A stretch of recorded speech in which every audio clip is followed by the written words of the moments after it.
فلاحی تنظیم سہارا ڈیولپمنٹ فاؤنڈیشن کے زیر اہتمام چارسدہ پریس کلب میں چائلڈ رائٹس کے حوالے سے سٹیزن ایکشن فورم کا انعقاد کیا گیا۔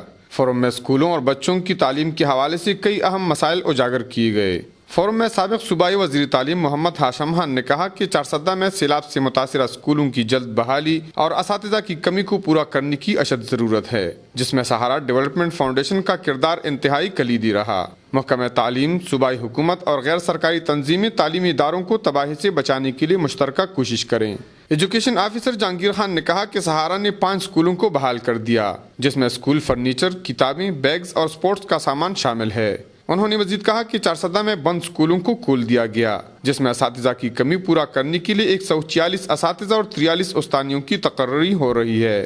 سہارا ڈیولپمنٹ فاؤنڈیشن کے پروگرام منیجر محمد رفیق، مانیٹرنگ آفیسر طارق اور پروگرام کوارڈینیٹر موسیٰ خان نے فورم سے خطاب کرتے ہوئے کہا کہ اب تک تنظیم نے 5 اسکولوں کو بحال کر دیا ہے، جبکہ 1 جون سے مزید اسکولوں کی بحالی کا کام شروع ہو جائے گا۔ انہوں نے محکمہ تعلیم سے تمام اسکولوں میں کمروں اور اساتذہ کی کمی کو پورا کرنے کا مطالبہ کیا۔ Field officer Shazia, children facilitator Sadra Ali اور دیگر مقررین نے بھی بچوں کے حقوق پر روشنی ڈالی۔ کفایت اللہ، اے نیوز، چارسدہ۔